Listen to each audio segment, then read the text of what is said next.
पर्यो भन्ने विषयमा।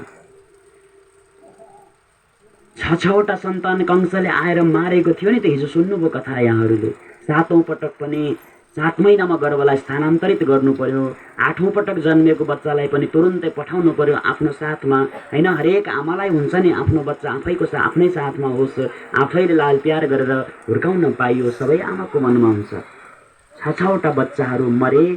7औं पटक पनि 7 महिनामा गर्भ स्थानान्तरित गर्नु पर्यो। 8औं पटक जन्मेको बच्चालाई पनि जन्मिने बित्तिकै पठाउनु पर्यो। यो सारा सन्तानको वियोग यो किन सहनु परेको त देवकीलाई? यो कर्मको गति हो। यो कर्मको यो गतिविधिको विधानले कसैलाई पनि छोड्दो रहेनछ। पूर्व जन्ममा देवकी माता अदितिको रूपमा हुनुहुन्थ्यो। कश्यपकी पत्नी अदिति हुनुहुन्थ्यो। को हुनुहुन्थ्यो? कश्यप ऋषिकी पत्नी अदिति।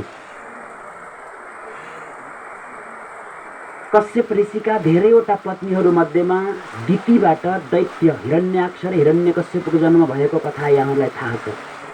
त्यसपछि आफूले भने जस्तो सन्तान नभएपछि दिति माताले कश्यप ऋषिसँग गएर निवेदन गर्नुभएछ, पतिदेव मेरो सौता दिदीको काख भरि भराउँछ, इन्द्र यम वरुण आदि देवताहरू टन्न पुत्रहरू छन्, तर मेरो एउटा पनि सन्तान छैन।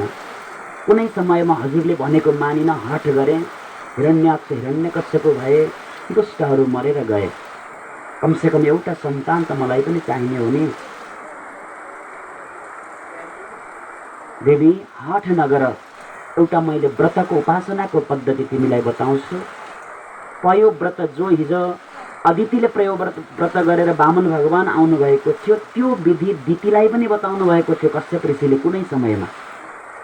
दितिलाई पयो व्रत गर्नु भन्ने बडा सुन्दर तरिकाले नियम बताइदिनु भयो। दिति माताले जब पयो व्रतको विधान पूर्वक व्रत अगाडि बढाउँदै बढाउँदै जानुभयो, समय आएपछि दितिको गर्भ रहन गएछ। इन्द्रले थाहा पाए, इन्द्रलाई चिन्ता भएछ। शत्रु चाहे ठुलो चाहे सानो, शत्रुलाई कहिले पनि सानो मान्नु हुँदैन।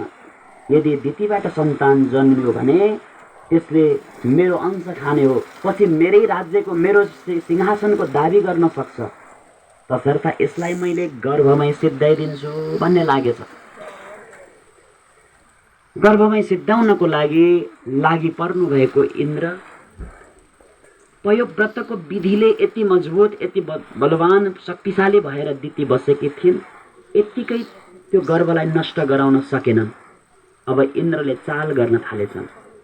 गएर भन्न लागेछन्, माते हजुर विमाता हो, सौतेनी आमा त हो, आखिरी आमा भनेको आमा नै हो, चाहे विमाता चाहे आफ्नै माता। जसरी एउटी आफ्नै जन्म दिने आमालाई हामीले सेवा गरिन्छ, त्यसै गरी विमातालाई पनि सेवा गर्नु हाम्रो कर्तव्य हो। तसर्थ हजुर अहिले अवस्था अलिक कमजोर पनि छ। अब 2-4 महिना केही समयपछि सन्तान हुनेवाला छ। म अब हजुरकै साथमा रहन्छु, हजुरको सेवा गर्छु। कपटपूर्ण भावले इन्द्रले यो वचन बोले, ठिकै छ, आखिरी छोरो हो, सेवा गर्ने इच्छा गरेको छ, सँगै बस्छु भनेको छ, गरुङ्गा कुरा उठाउन मिल्दैन, कहीँ जानु पर्यो भने बाबु यसो गर भन्न पनि पाइयो, बस्छु भनेको छ, ठिक छ भनेर आज दितिले इन्द्रलाई साथमा राख्नुभयो। इन्द्रले कमी र कमजोरी खोजेर कहाँ व्रतमा चोक हुन्छ त्यही दिन आक्रमण गर्ने हो भनेर प्रतीक्षा गरेर बसेका। एक दिनको समय सन्ध्याको बेला अलि अस्वस्थ शरीर थियो। दितिले केही भोजन गरिन्, कहीँ प्रसङ्ग आउँछ दुध पिइन अरे, कहीँ जे होस् केही खाएन उनले, खाएर मुख कुल्ला नगरिकन बसेको यत्तिकै निधाइछ। अब व्रत उपासनामा रहेको बेलामा कुल्ला नगरिकन कहिल्यै सुत्नु हुँदैन अरे रात्रिमा। सकेसम्म त अरू बेलामा पनि एउटा नकारात्मक तत्त्वहरूले त्यस्तै कुराहरू थाहा पायो भने छिटो आक्रमण गर्छन् अरे के, ऐठन हुने आदि इत्यादि, हैन, छिटो आक्रमण गर्न सक्छन् अरे। त गल्ती त्रुटि उनले फेला पारे। आज कुल्ला नगरिकन सुतेको रात्रि छ, यही बेलामा तुरन्तै सूक्ष्म रूप धारण गरेर दितिको गर्भभित्र प्रविष्ट भए। गर्भको बालकलाई 7 टुक्रा पार्दिएछन् भित्रकै गर्भलाई। तर पयोव्रतको शक्ति थियो, ती बच्चाहरू मरेनन्, 7 टुक्रा भए, रुन थाले अरे। मारु द ए नरौ नरौ नरौ भन्छन् अरे भित्रभित्रै। अझै पनि नमरेपछि फेरि ती 7 टुक्रालाई फेरि 7 टुक्रा बनाइदिए, 49वटा टुक्रा भए भित्रै। अझै पनि उनीहरूको मृत्यु नभएको देखेपछि अब यिनीहरू नमर्ने रहेछन् भनेर इन्द्र बाहिर निस्के। केही समयपछि ती सारा 49 जना भएर बाहिर प्रकट भएछन्। दिव्य रूप धारण गरे, जसलाई मारुद नरौ नरौ नरौ भनेको हुनाले पछि पनि मरुद गण भन्ने नाम राखियो उनीहरूको। मरुद गण। जसै दितिले यो कुरा थाहा पाइन्, अदितिलाई श्राप दिन्छन्। अदिति, तिमीलाई म श्राप दिन्छु। आज जसरी मेरा सन्तानहरूलाई तिमीले वध गर्ने तिमीले आफ्नो छोरालाई लगाएर, इन्द्रलाई लगाएर मेरा सन्तानहरूलाई वध गराउने प्रयास गर्यौ। आज मलाई सन्तान वियोगमा पार्न खोजेकी छौ, तिमीलाई श्राप दिन्छु। मेरो पुत्रलाई 7 टुक्रा पारेको हुनाले तिमी पनि 7-7वटा सन्तानको वियोगमा तडपिनु परोस्, रुनु परोस्। आफ्ना सन्तानलाई आफ्नो साथमा राख्न भाग्यले नदियोस् भनेर ती दितिले अदितिलाई श्राप दिएको हुनाले अर्को जन्ममा उनी अदिति देवकी बनेर आइन्। त 7-7वटा सन्तान हुने बेलासम्म इन्द्र कंस आएर वध गर्यो। सन्तानको वियोग आदित्य देवकीलाई सहनु पर्यो। त्यो पूर्व जन्ममा अदिति थिए, त्यो कर्मको फल हो। अब देवकीलाई त आफूले गरेको कर्मको फल भोगिन्, वसुदेवलाई चाहिँ किन यो पीडा सहनु परेको त भन्दा वसुदेवजी पूर्व जन्ममा कश्यप ऋषि हुनुहुन्थ्यो। एकपटक घरमा पूजा लगाउनु मन लागेछ, घरमा गौमाता थिएनन्। अब एकछिन पूजा गर्ने बेलासम्म कसैको गौमाता ल्याउने, काम चलाउने, फेरि फिर्ता गरिदिउँला, अलिअलि पैसा दिउँला भन्ने सोचेर कहाँबाट गाई ल्याउने त भन्दाखेरि अति सुन्दर अति दिव्य गौमाता वरुणजीको पासमा हुनुहुन्छ भन्ने थाहा पाउनुभयो। वरुणको पासमा गएर गौमाता केही बेरका लागि थोरै बेर काम चलाएर फिर्ता गरिदिन्छु भनेर ल्याउनु भएछ। वरुणजीले ठिकै छ, आखिर आफूसँग छ, कसैलाई काम अर्को पड्को चल्छ भने पठाइदिउँ भनेर केही बेरका लागि पठाइदिनु। घरमा सानो बाछो थियो, त्यो बाछोलाई घरमै छुटाएर एक्लो बनाएर केही बेरका लागि भनेर गौमाता ल्याउनु भयो कश्यप ऋषिले। तर ल्याउँदाखेरि त्यो गौमाताको विशेषता थाहा भयो। आहा, यसलाई त सधैँ यहाँ राख्न पाए हुन्थ्यो भन्ने लालसा भएछ। अनि अब त काम सकिसक्यो, फर्काउन जालान् भन्नुभन्दा पनि अब बहाना बनाउँछु, के सोचेर राख्ने होला, के भन्ने बहाना बनाउने होला भन्दै सोच्दा सोच्दै समय बित्न थाल्यो। आफूले लैदिने कुरा त टाढै छ। वरुणजी आउनुभयो अरे, बाछो आत्तिसक्यो, एकछिनको बाद लागि भनेर ल्याएको गौमाता अझै ल्याइदिनु भएन भन्दा बहाना बनाउन थाल्यो। गौमाता त मैले यहीँ राख्नै पर्ने भयो, मेरा पितृहरूको यही इच्छा हो, मेरा कसैको यस्तो इच्छा हो, अनेक अनेक बहाना बनाउन थाले अरे। वरुणजीले जब मान्नु भएन, जबरजस्ती मैले हजुरलाई दिँदै दिन्न गौमाता, कसरी लानुहुन्छ हेरौँ भन्न थाले कश्यप ऋषिले। वरुणजीले त्यति नै बेला श्राप दिनुभएछ, ए ऋषि, आफ्नो वचनको परिपक्व छैनौ तिमी, केही बेर पूजा गर्ने भनेर ल्याएको गाईलाई तिमीले यसरी यतै राखेका छौ, बाछोसँग छुटाएका छौ, तिमीलाई म श्राप दिन्छु। जसरी अहिले गाईको बाछोसँगै गौमातालाई छुटाएर एक्लो एक्लो बनाएका छौ, त्यसै गरी तिमीलाई पनि आफ्नो सन्तानबाट भिन्न भएर बस्नुपर्नेछ, सन्तान वियोगको पीडा सहनु पर्नेछ।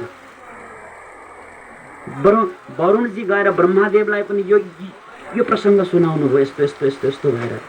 राम राम राम, ती कश्यप त्यति विधिका रहेछन्, तिनलाई त म पनि श्राप दिन्छु। पृथ्वी मण्डलमा यादव वंशमा उनलाई जन्म लिएर आउनु परोस् भनेर ब्रह्माले पनि श्राप दिनुभएछ। त्यही भएर यदुकुलमा वसुदेवको जन्म हो, सन्तानको वियोग उनले सहनु पर्यो। यो सब कर्मको हेजोर घुमेर आउँछ के कर्मको फल हामीले जसरी पनि नभोगी हुँदैन।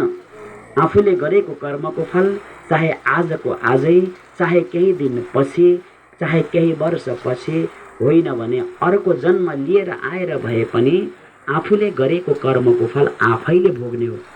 कोही आउँदैन, चाहे राम्रो कर्म चाहे नराम्रो कर्म। त्यही भएर भागवतकारहरूले शास्त्रकारहरूले हामीलाई राम्रो कर्म गर है, होइन भने अनेक जन्म फेरि झेल्नुपर्छ। जबसम्म आफूले गरेको कर्मलाई त्यो चुक्ता गर्दैन तबसम्म मुक्ति हुन पाइँदैन, अनेक कष्ट झेल्नु नै पर्छ भनेर सतर्क गराइरहेका छन् भक्तवत्सल भगवानको, श्याम सुन्दर भगवानको। एकपटक कर्मको फल कसरी घुम्दै आउँछ अरे भने, एकपटक एउटा कुनै कम्पनीको मालिक थियो। कहीँ भन्ने गर्थे, मैले याद आयो प्रसङ्ग, यसैमा मिल्दोजुल्दो। कम्पनीको मालिक थियो, आफ्नो कम्पनीमा गएछ। आफ्नो सुरले काम गर्दै बसेको म्यानेजरलाई अब के सुर चल्यो गरी एक थप्पड लगाइदियो। म्यानेजर बिचरा कुनै मालिकको कारणले गर्दा रोटी चलेको छ, नमक रोटी नुन रोटी चलेको छ, जीविका चलेको छ, मुखमुखै लागौँ, हात फर्काइहालौँ, भोलिबाट जागिरबाट निकाल्छन् कि भन्ने पिर छ। तर हात फर्काइहाल्न सकेन, रिस बेसरी उठेको छ के, बेसरी उठेको छ। यसै पनि अब अफिस बन्द गरी हिँड्ने बेला भएको थियो, जसो तसो सहनु ठुलो शक्ति हो, आजको दिन सहन्छु भन्यो, जसरी तसरी आफूभित्र दबायो। केही बेरपछि अफिस बन्द गयो घरमा। अब रिस त मर्या छैन नि त, भनभनी भइरहेछ भित्रभित्र। कसैको स्वभाव कस्तो हुन्छ अरे भने, बाहिर जाँदा साथीभाइसँग यताउता कतै अफिसमा कतै आफूभन्दा अलि ठुला हाकिमसँग रिस उठ्यो भने घर आएर छोराछोरी श्रीमतीसँग रिस पोख्ने बानी हुन्छ कसैको, होइन। त त्यो रिस मरेको थिएन, घरमा गएन। अब श्रीमती घरमा बसे कि बोलाए, सुनेनन्, के भयो, गएर श्रीमतीलाई गएर रिस पोखेछन्, एक चड्कन लगाइदिएछन्। बिचरी कहिल्यै हात नउठाउने श्रीमानले आज कुटे। त्यो पनि केही कारण देख्दिन, भयङ्कर रिस उठ्यो। पतिव्रता थिइन्, तुरुन्तै हात फर्काइहाल्न चाहिँ सकिन। भन भाषा भित्रभित्र के गरौँ र कसो गरौँ। यसो छोरोलाई बोलाए कि सुनेन, के भयो त श्रीमानको रिस, फेरि श्रीमानतिरको रिस, त्यो श्रीमतीले छोरामाथि गएर पोखिछन्, गएर छोरालाई दिन्छन् एक चड्का। अब छोरोले पनि आमासँग सिधै हातपात गर्न सकेन, के गरौँ कसो गरौँ हुँदै थियो। भर्खर स्कुलबाट भाइ आउँदो रहेछ, गएर भाइलाई दिएछ फेरि एक चड्का। भाइलाई पनि क्रोध आउँछ। अब दाजुसँग मुखमुखै लाग्न सकेन, हातपातै गर्न सकेन, के गरौँ र कसो गरौँ भो। कुकुर आउँदै रहेछ, पुच्छर हल्लाउँदै, नजिकै लट्ठी देख्यो, लौरोले एक पटक कसेर दिएछ कुकुरलाई ढाडमा। काहीँ गर्दै नेटो काटेर अर्को गाउँतिर पुग्यो कुकुर। ठिक्क साँझ परेको रहेछ। साँझमा भोजन गरे, यसो इभिनिङ वाक घुम्ने भन्दै हिँड्ने चलन छ नि त। यसरी नै कोही हिँड्दै थियो, त्यो कुकुरलाई पनि रिस त उठ्याछ नि, कसैले अकारण हान्यो। त्यहाँ त डरले भागेर गयो अर्को गाउँमा। ट्याक्कै एकजना व्यक्तिसँग भेट भएछ, झडप्पै टोक दिइहाल्यो खुट्टोमा गएर, जीवनभरिको जखानी बनाइदियो। त्यो व्यक्ति को थियो थाहा छ? जुन कम्पनीको मालिकले आफ्नो म्यानेजरलाई अकारण पहिला हानेको थियो। त्यति बेला त्यो म्यानेजरले बदला लिन सकेन, के भयो त, समयले राम्रैसँग बदला लियो, जीवनभरिको लागि जखामी बनाइदियो। यो हो कर्मको फल। कहीँ न कहीँबाट घुमेर आइपुग्छ के हजुर। मैले झुट बोलेर एकैछिन उसलाई फस्लाङ फुस्लुङ्ग पारेर स्वार्थ लुटे भन्नेहरूले बडा सतर्कता अपनाउनु पर्छ। हामीले कहीँबाट 2 पैसा यदि कसैलाई झुट बोलेर रुवाएर आर्जन गरेका छौँ भने त्यसको 1000 गुणा अधिक बनाएर तिर्नुपर्छ अरे कहीँ न कहीँबाट। यो कर्मको फल हो। त जसरी पनि नभोगी हुँदैन। यहाँका न्यायालयहरूमा घुसखोरी चल्छ होला, तर भगवानको न्यायालयमा घुसखोरी चल्दैन। जस्तो कर्म गरेका छौँ त्यो बही खाता जस्ताको तस्तै चित्रगुप्त